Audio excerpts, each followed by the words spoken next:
संघर्षकालीन भारत के बारे में अध्ययन कर रहे थे। अभी तक हम भाग 6 तक अध्ययन कर चुके हैं, भाग 6 तक। आज हम भाग 7 में जोधपुर के एक महान शासक अमर सिंह राठौड़ के बारे में चर्चा करेंगे। अमर सिंह राठौड़ के बारे में हम चर्चा करेंगे। तो अमर सिंह के बारे में अगर देखें तो ये जोधपुर के जो शासक थे गज सिंह, इनके बड़े पुत्र थे। गज सिंह के बड़े पुत्र थे। और अपने यहाँ क्या परंपरा रही है, बड़े पुत्र को ही क्या बनना चाहिए, शासक बनना चाहिए। लेकिन क्या हुआ, इन गज सिंह जी के ऊपर एक आपके पासवान थी। देखो पासवान क्या होती, सिंपल सी बात है ना, जो दासी हो और दासी को अगर वो रानी के रूप में या रानी के जैसे ही रखने लगे, गहने पहनने का अधिकार हो और जैसे रानी रहती वैसे ही वो दासी रहे, तो सीधी सी बात उसको अपन क्या कहेंगे, पासवान कहेंगे। तो पासवान अनारा बेगम का प्रभाव किन के ऊपर था, गज सिंह जी के ऊपर था।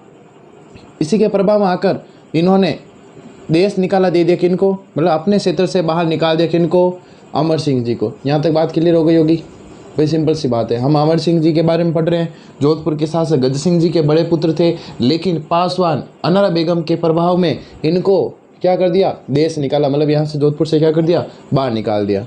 अमर सिंह सीधे ही कहाँ चले गए भाई, मुगल दरबार में चले गए। उस समय आपके किसका शासन था, मुगल दरबार या मुगल शासकों की बात करें तो शाहजहाँ का शासन था। अब ध्यान से देखो, शाहजहाँ इनकी वीरता से प्रसन्न हुए और इनको कौन सी उपाधि दी, एक राव की उपाधि भी दी। एक बार क्या होता है, काफ़ी समय बाद में 15 दिन तक लगभग दरबार में अनुपस्थित रहते हैं बिना कारण बताए। कौन, अमर सिंह राठौड़ 15 दिन तक बिना कारण बताए अनुपस्थित रहते हैं। तो शाहजहाँ उनसे पूछते हैं कि भाई क्या कारण था, तो ये कहते हैं कि मैं केवल शिकार के लिए गया था, दरबार में नहीं आ सका। मैं केवल कहाँ गया था, शिकार करने ही गया था, इसलिए मैं दरबार में नहीं आ सका। इसलिए अगर आप जुर्माना लेना चाहते हो तो जुर्माना केवल कह सकता हूँ कि तलवार ही मेरी क्या है, संपत्ति है, मतलब मेरे पास कोई पैसे वैसे कुछ भी नहीं है, मैं आपको जुर्माना नहीं दूंगा। तो नियम था वहाँ, ज़्यादा दिन एब्सेंट रहने पर या मतलब उपस्थित नहीं होने पर कुछ जुर्माना था। अब बख्शी जो सलावत खां, इनका जो कह सकते एक सेनापति टाइप था, उसको भेजा, ये अपने जुर्माना लेने का काम करता था। तो सलावत खां को भेजा जुर्माना लेने के लिए, लेकिन अमर सिंह जी ने क्या कर दिया, जुर्माना नहीं दिया। अब बादशाह ने अब इनको बुलाया कि भाई आपने, जब मैंने सलावत खां को आपके पास भेजा तो आपने जुर्माना क्यों नहीं दिया। बुलाया और दीवान खास, जो उनका राजा का महल, मतलब जो शाहजहाँ का दरबार होता था, उसे क्या कहते थे, दीवान खास। और दीवान खास में अमर सिंह राठौड़ क्या हो गए, हाजिर हो गए। हाजिर जैसे ही हुए, सलावत खान का ये तो बहुत ही क्या है, गंवार है, गंवार आदमी है, इसने तो जुर्माना भी नहीं दिया। और जैसे ही गंवार का, तो ये अपने अपमान को सह नहीं सके और उन्होंने किनको मार दिया भाई, सलावत खां को मार दिया। यहाँ तक बात क्लियर हो गई होगी, सलावत खां को मार दिया, किसने मार दिया, अमर सिंह जी ने।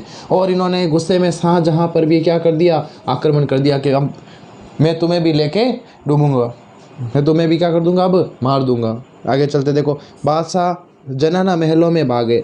जनाना महल क्या थे, एक्चुअल में रानियों के महल थे। किनके महल थे, रानियों के, जहाँ रानियाँ निवास करती थी। तो इन जनाना महलों में कौन भाग गया, शाहजहाँ भाग गया। अब क्या होता है, शाहजहाँ इस साले, किसके साले को भाई, अमर सिंह राठौड़ का एक साला था अर्जुन गौड़, इसको इसने फिक्स किया। मतलब शाहजहाँ ने अर्जुन गौड़ की सहायता से अमर सिंह को मरवा दिया। ये बात जैसे ही पता चलती है, अमर सिंह के सैनिकों और सरदारों में क्या आ जाता भाई, गुस्सा। देखो अपना कोई भी जाता, सीधी सी बात है, गुस्सा तो आना ही है। जब गुस्सा आता है तो दिल्ली के जो लाल किला था, उसमें जो प्रवेश द्वार था, उस समय क्या नाम था उसका, बुखारा प्रवेश द्वार, उसमें से क्या करते हैं, वो किले के अंदर एंट्री लेते हैं। अब होता क्या है, युद्ध करने के लिए। अब युद्ध की स्थिति देखें तो कितने सैनिक थे, ज़्यादा सैनिक इनके पास थे नहीं। जबकि एक इनकी स्थिति देखो आप, कितनी स्थिति इनकी मजबूत थी, किनकी, मुगलों की। मुगलों के पास बड़ी सेना थी। तो सीधी सी बात है, राठौड़ लड़ते हुए क्या हो गए, मारे गए। बुखारा प्रवेश द्वार बंद कर दिया गया, जिसे उस समय या अपन क्या कहते थे, या जो बुखारा प्रवेश द्वार उसके बाद में इतिहास में किस नाम से प्रसिद्ध हुआ, अमर सिंह का फाटक, क्योंकि उसमें सभी को मार दिया गया और फाटक को बंद कर दिया गया। बाद में सन 1809 के आसपास अंग्रेजी अधिकारी जॉर्ज स्टील द्वारा, या अंग्रेजी अफसर ने खोला था, जॉर्ज स्टील ने। इनसे संबंधित ज़्यादा अपने एग्जाम की दृष्टि से ज़्यादा इंपॉर्टेंट क्वेश्चन है नहीं, फिर भी आपको अपने सिलेबस में तो अच्छे से पढ़ना चाहिए ना। चलो ठीक है, आगे अपन ये अपने राजस्थान के जो शासक थे कंप्लीट हो गए, आगे हम मराठों के बारे में चर्चा करेंगे।